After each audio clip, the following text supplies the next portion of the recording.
My wife betrayed me for her boss, until his wife called me for help. Before we begin the story, make sure to subscribe to our channel and never miss more incredible stories every day. I used to think late nights at the office were just part of her career.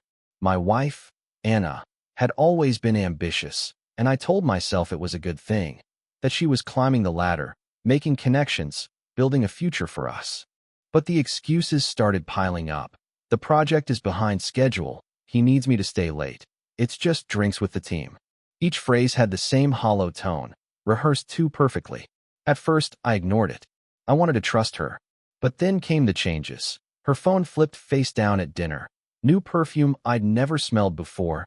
A cold distance in bed that no amount of patience could bridge. My gut told me something was wrong, but every time I asked, she snapped. Why don't you trust me? Do you want me to quit my job just to make you feel better? I backed down, ashamed for doubting her. The night I found the hotel receipt in her purse, my hands shook so badly I nearly dropped it. One night at the Grandview Hotel, 2 glasses of wine on the room tap. She had told me she was working late on a presentation. I didn't confront her, not yet. Instead, I carried that receipt like a piece of burning coal in my pocket, trying to convince myself it didn't mean what I knew it meant. Then, 3 nights later, my phone rang. A number I didn't recognize. I almost didn't pick up, but something told me to answer. Is this Mark? The woman's voice was calm, too calm. Yes. Who's this? A pause. My name is Claire. I think your wife is having an affair with my husband. My heart stopped.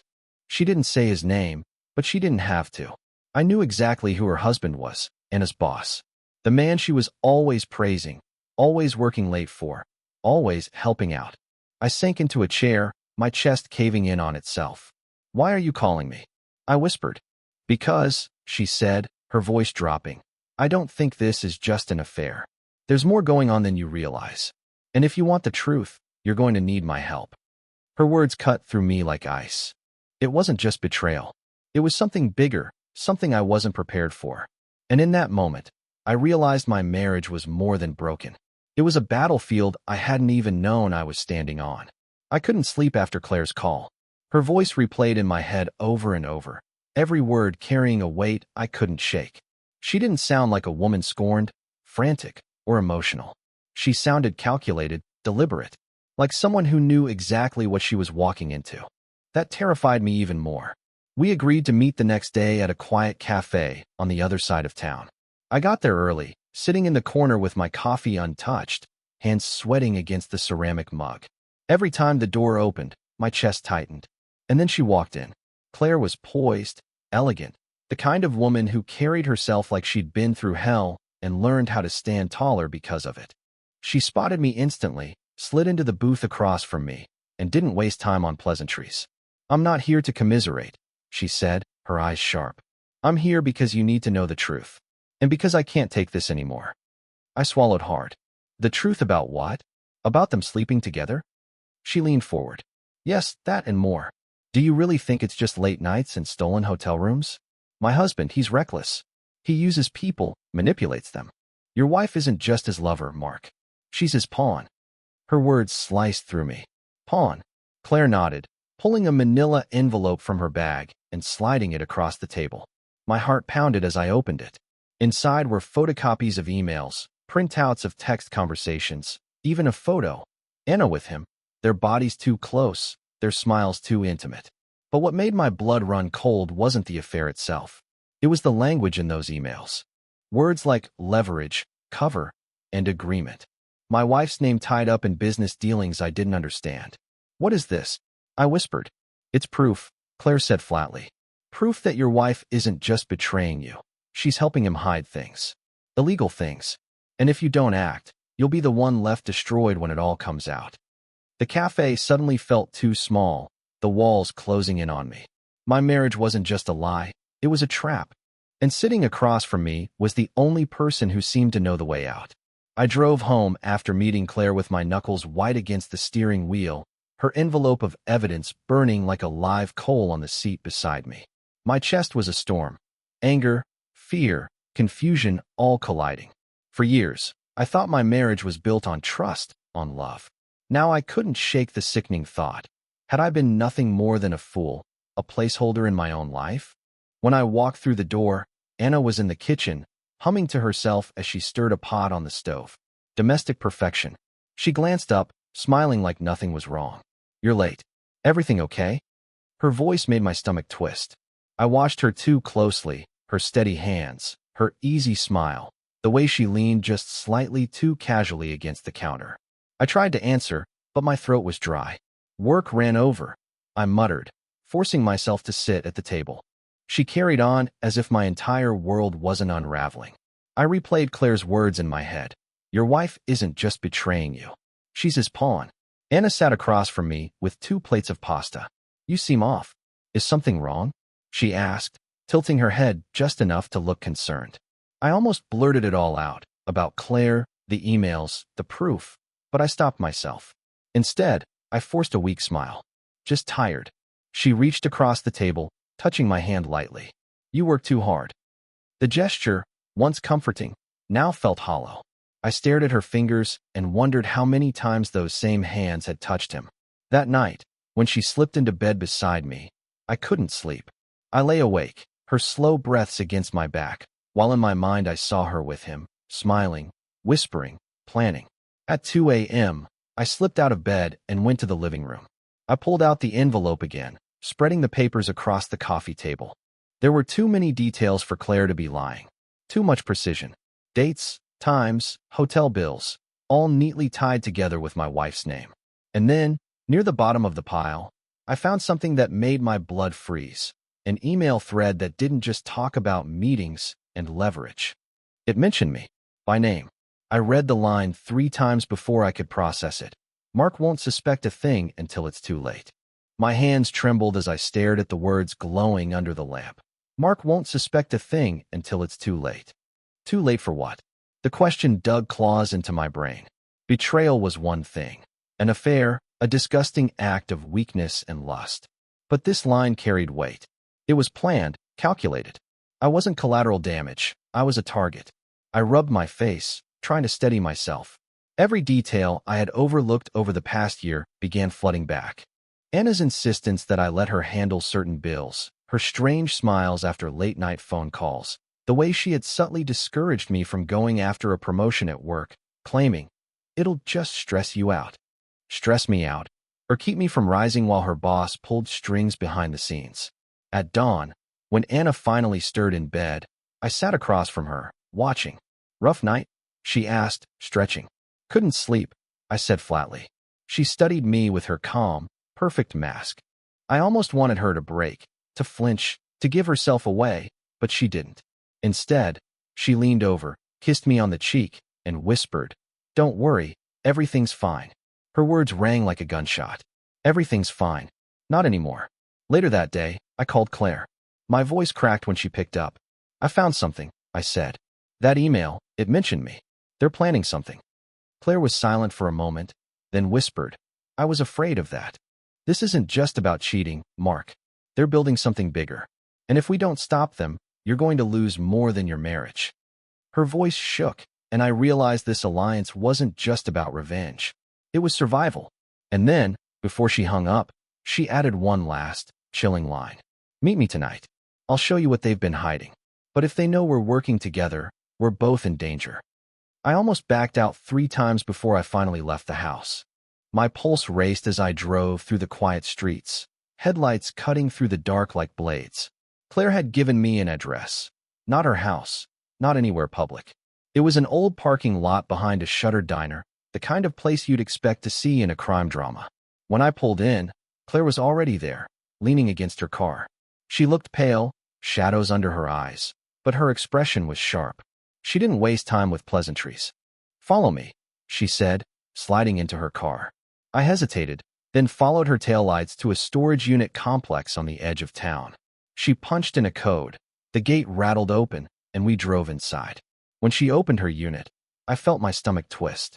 Inside were boxes, files, even a laptop. Claire pulled out a folder and handed it to me. "These aren't just love letters, Mark. This is evidence."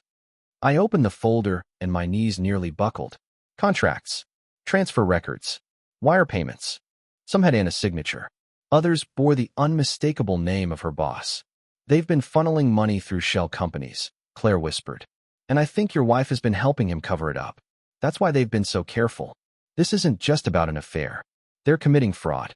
Big fraud. I flipped through the pages, each one heavier than the last. My wife wasn't just betraying me in our marriage. She was part of something criminal. And if it went down, I could be dragged with her. Claire stepped closer, her voice urgent. We can take them down. But you need to decide. Are you ready to fight your wife, Mark? Because once we move forward, there's no going back. I swallowed hard, staring at Anna's signature scrawled across a contract worth millions. My hands trembled as I closed the folder. And then, from outside the storage unit, came the sound of a car, door slamming shut. The slam echoed through the empty rows of storage units, sharp and deliberate. Claire froze mid-step, her eyes darting to me.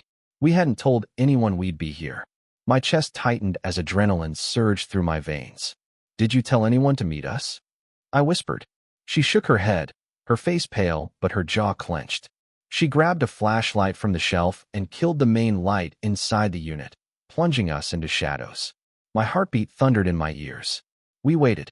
The air was heavy, silent except for the faint crunch of footsteps outside. Someone was moving toward us. Claire mouthed a single word, "Run." Before I could respond, a low male voice drifted in, muffled but familiar enough to make my skin crawl. I know you're in there. Open up before I do it for you. It was him, Anna's boss. Claire's hand gripped my arm like iron. If he finds these files, it's over, she hissed. Not just for them, for us too. He won't hesitate to silence anyone who knows. My mind raced. He had power, money, connections. If he was already here, maybe he knew more than we thought. The metal door rattled as his hand yanked at the handle. I pressed the folder against my chest, every instinct screaming at me to protect it. Claire pulled out her phone and tapped furiously, but then shook her head. No signal. The rattling stopped. Silence. Then footsteps again, this time circling the unit slowly, like a predator stalking prey. I tried to steady my breathing, but a creak from my shoe on the concrete floor betrayed us. His voice came back, cold and steady. You think you're clever, but you have no idea what you've stepped into. Hand it over, or I promise you, you'll regret ever looking. The door jolted violently, the padlock straining. Claire's eyes met mine, wide and terrified. And then, just as the lock looked ready to snap, we heard another sound, the shrill wail of approaching sirens. The sirens grew louder, bouncing off the metal walls until they felt like they were inside the unit with us. Claire and I exchanged a look, both unsure if this was salvation or a trap. The boss stopped rattling the door. For a moment, the silence was suffocating, and then his footsteps retreated. Fast. By the time the blue and red lights flickered against the cracks of the metal door, he was gone. Claire exhaled shakily, slumping against the wall. That was too close, she whispered. Her hand trembled as she wiped sweat from her brow. We stepped outside cautiously. 2 patrol cars sat idling, their lights flashing. A pair of officers approached, one with a hand resting near his holster. We got a report of suspicious activity. Everything okay here? I hesitated, my mind screaming conflicting thoughts. If I told them the truth, we'd be dragged into something we weren't ready for. If I lied, we risked letting him slip further into the shadows. Claire answered first, her voice calm but firm. Someone tried to break into our unit. He ran when he heard you coming. The officers exchanged glances, jotting notes down. They promised to patrol the area, but I could tell from their bored expressions that to them, this was nothing more than a failed burglary. They didn't realize what was truly at stake. Once the cruisers left, Claire turned to me, her face hardened. We can't rely on the police. He's too powerful. If we want to stop him, and Anna, we need to play smarter. I clenched the folder in my hands. The weight of it felt heavier than before, like holding a live weapon. Inside were pieces of a puzzle that could shatter more than just a marriage. Claire stepped closer, her eyes locking with mine. You and I, we're in this together now. Whatever happens next, we need each other. For the first time, I realized she wasn't just another victim of betrayal. She was just as dangerous as I was willing to become. And as the night swallowed the flashing lights, I knew the real war was about to begin. The next morning, I couldn't shake the image of Claire's determined eyes, the quiet fire in them as she declared we were in this together. For the first time since my world imploded, I didn't feel entirely alone. But that didn't make things any less terrifying. I went through the folder again, page by page, tracing every signature, every coded reference, every payment slip. The deeper I looked, the clearer it became. My wife wasn't just sleeping with her boss. She was helping him cover something bigger. Shell companies, false invoices, property transfers that didn't make sense. This wasn't just an affair. This was corruption. Claire called mid-morning. Her voice was cold, clipped. "He's trying to act normal," she said, "pretending last night never happened. But I saw his face when you grabbed that folder. He knows what we have." I leaned against the kitchen counter, staring at the ring my wife left behind on the marble surface. "So what do we do?" I asked, though I wasn't sure I wanted to hear the answer. "We use it," she replied. "But carefully. If we push too fast, he'll bury us both. If we wait too long, he'll destroy the evidence." That night, Anna came home late again, the faint smell of expensive cologne clinging to her. She moved around the kitchen like nothing was wrong, smiling, asking about my day, her voice sweet as honey. But when she leaned down to kiss my cheek, I caught her eyes, calm, calculating. I almost lost it, almost threw the folder on the table and screamed the truth in her face. But something stopped me. Claire's voice echoed in my head. "Play smarter." So instead, I smiled back. I asked about her work, her boss, her late meeting. I played the part of the clueless husband, nodding along while inside I burned. But as she laughed softly and poured herself a glass of wine, I noticed her phone, face down on the counter, buzzing once, then twice. And for the briefest second, I saw the name flashing on the screen. It wasn't her boss. It was his wife. For a moment, I thought I was hallucinating. The glowing letters on her phone screen blurred, then sharpened again, and I realized there was no mistake. Claire's name. My supposed ally. My secret partner in this nightmare. Why was she texting my wife? I kept my expression calm, pretending not to notice, even as my pulse hammered in my throat. Anna casually picked up her phone, flipped it face down again without answering, and gave me that saccharine smile she'd perfected. "Work stuff?" she said lightly, sipping her wine. I nodded, forcing my voice not to shake. "Busy night." She smirked, swirling her glass. "You could say that." I excused myself soon after, retreating to the bedroom where my hands trembled as I pulled out my own phone. I stared at Claire's number, debating whether to call, demand answers, or stay quiet. Was she double-playing me? Was this all some elaborate game to pit me against my wife while she played both sides? But another thought chilled me more. What if Claire wasn't betraying me? What if Anna was the one trying to bait me, using Claire's name as leverage, a way to make me doubt the only ally I had left? I didn't sleep that night. I lay awake, listening to Anna's even breathing beside me, wondering if the woman lying next to me was plotting my destruction in tandem with the only person I thought I could trust. By morning, I made a decision. I wasn't going to confront Anna. Not yet. Instead, I'd test Claire. I'd see if her words matched her actions. I'd find out whether she was ally or executioner. So when she texted me later that day, "We need to meet. Urgent." I didn't hesitate. I just didn't expect her to show up with another folder. And this time, the photos inside weren't of her husband. They were of my wife. I didn't even realize I was holding my breath until Claire slid the folder across the cafe table, her eyes scanning the room like we were part of some espionage thriller. My hands shook as I flipped it open, and for a second, I wished I hadn't. Inside were grainy but undeniable photos of Anna, my wife, meeting with different men. Not just her boss. Not just late nights at the office. Hotels. Parking lots. Expensive restaurants. Each photo time-stamped, cataloged like evidence in a trial. I swallowed hard. What is this?" My voice cracked. Claire leaned in, her tone clipped, businesslike. "Your wife isn't just sleeping with my husband. She's leveraging him. And others. She's playing a bigger game than either of us realized." Her words made my skin crawl. Suddenly, the betrayal wasn't just about passion or secrecy. It was strategy, manipulation. Anna was using these men, stacking favors and power moves like chess pieces on a board. And my marriage? It was just her cover story, the perfect mask for her double life. I shoved the folder back at Claire. "Why are you showing me this? What do you get out of it?" She smirked, a bitterness flashing in her eyes. "Because if she brings him down, she brings me down with him. And I refuse to be collateral damage in their little empire." I sat there, stunned, as the pieces began to fit together in ways that made me sick. The long nights, the lies, the sudden shopping sprees she swore were just sales. Anna wasn't the victim of her boss's advances. She was orchestrating everything. When I looked up again, Claire's voice had dropped to a whisper. You need to decide, and fast. Are you going to keep pretending she's just cheating? Or are you ready to see what she's really capable of? Because tucked at the bottom of that folder, half hidden under the photos, was something I hadn't expected. A contract. And my name was on it. The air in the cafe seemed to thicken as I pulled the document free from the pile of photographs. My eyes darted over the legal jargon, my pulse hammering in my ears. At first, the words didn't make sense. Clauses, signatures, percentages. But then, like a sick riddle, the truth revealed itself. It was a financial agreement. A trust.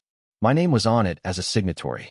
According to the date at the bottom, I had consented to transfer certain assets, joint assets, my savings, even parts of my inheritance, into an account controlled by Anna. Controlled by them. I never signed this. I muttered, my hands trembling. Claire leaned back, her expression grim. Of course you didn't. They forged it. My husband has lawyers who specialize in this sort of dirt. Paper trails that look airtight. My stomach turned. Every excuse Anna had made suddenly played back in my mind. Why she insisted on handling the bills. Why she always volunteered to file the paperwork. Why she had been so insistent that we merge accounts. It hadn't been love or convenience.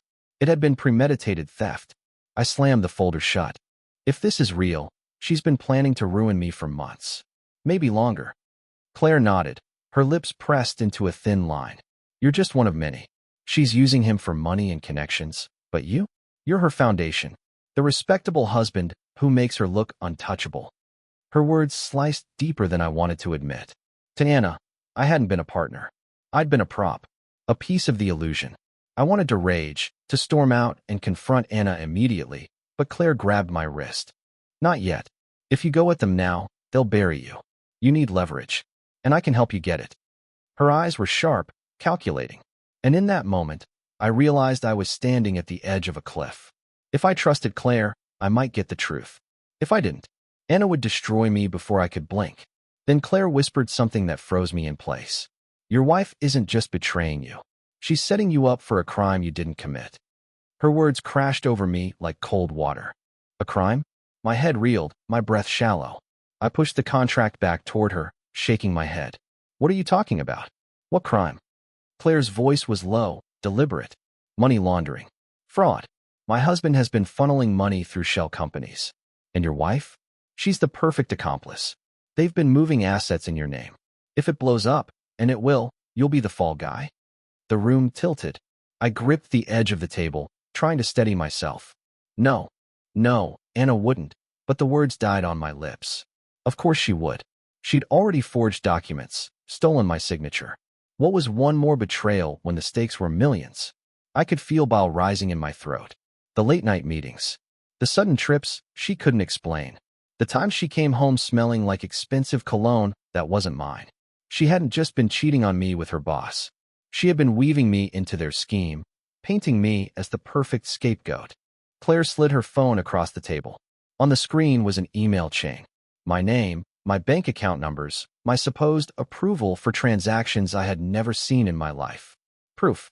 Undeniable. My heart pounded so loudly I thought people around us could hear it. If this gets out, I'll lose everything. My career, my reputation, my freedom. That's exactly the point. Claire cut in, her eyes sharp. They're building their empire on your ruin. But if you move first, if we both move first, we can destroy them before they destroy us.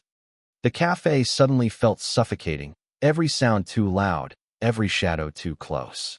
Betrayal, humiliation, rage, they tangled inside me until I couldn't tell one from the other. I looked Claire in the eyes. So what do we do? Her lips curled into something between a smile and a warning. We make them think they've already won, and then we pull the ground out from under them. I couldn't sleep that night. Claire's words echoed in my head, over and over. They're building their empire on your ruin.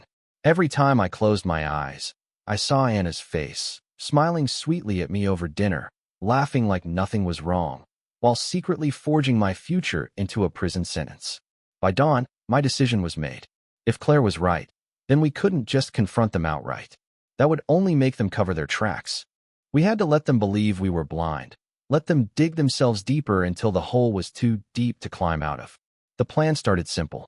Claire would feed me details about her husband's meetings, his travel plans, his business dinners that Anna conveniently tagged along to. My job was to play the oblivious husband, never questioning, never resisting. All the while, I was collecting screenshots, bank statements, photos. Every lie they told became another brick in the wall that would eventually crush them. One evening, Anna came home late again. She slipped off her heels, tossed her bag aside, and walked into the kitchen as though she hadn't just spent hours with him. I watched her pour herself a glass of wine, her smile effortless. "Rough day at work," she sighed. I swallowed the bitter taste in my mouth. "Yeah? You're working hard these days." She kissed my cheek. "Casual, practiced. You know how it is.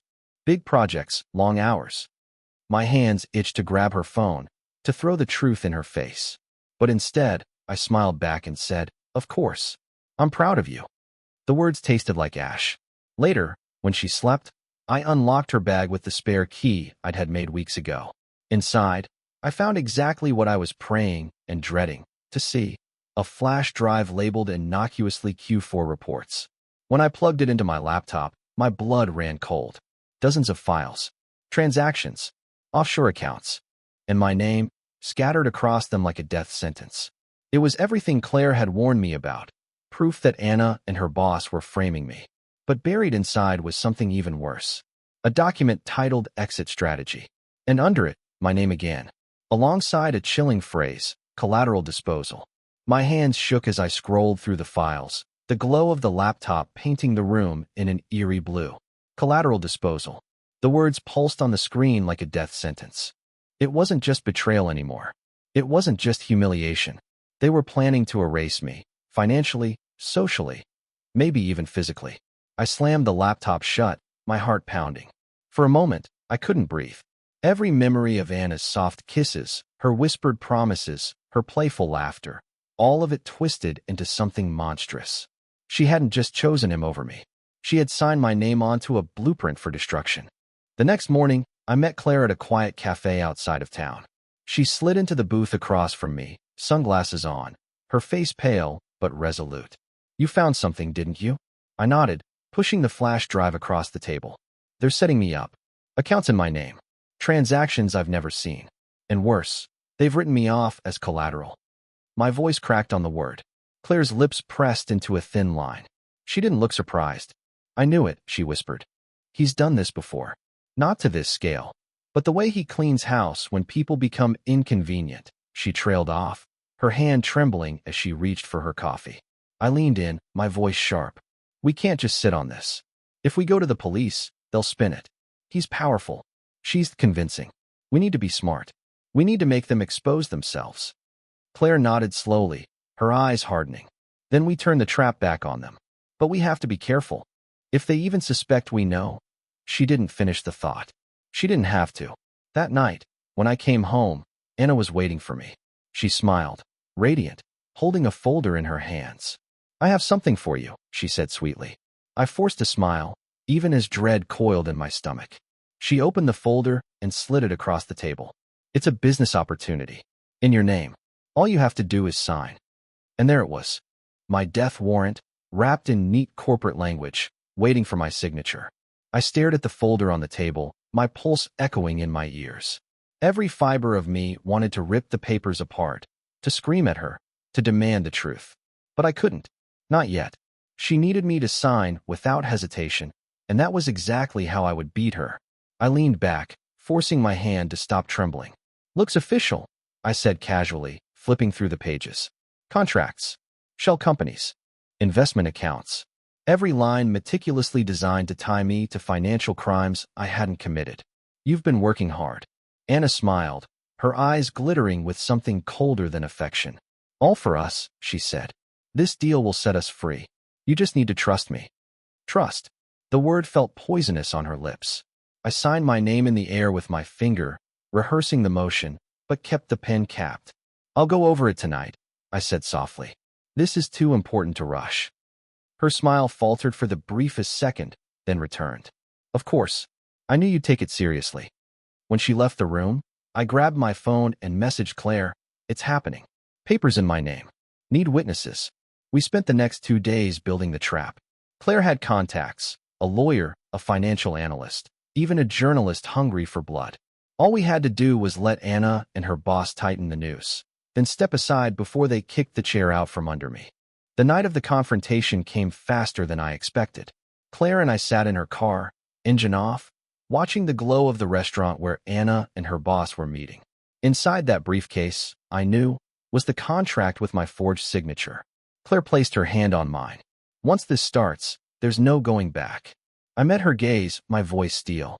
"Good. I don't want to go back." We stepped out of the car, the evidence heavy in my pocket. Tonight, it wouldn't just be Anna's betrayal laid bare. It would be their entire empire collapsing in front of everyone they thought they controlled. And as I pushed open the door to the restaurant, my wife's smile froze mid-sentence when she saw me walk in with Claire at my side.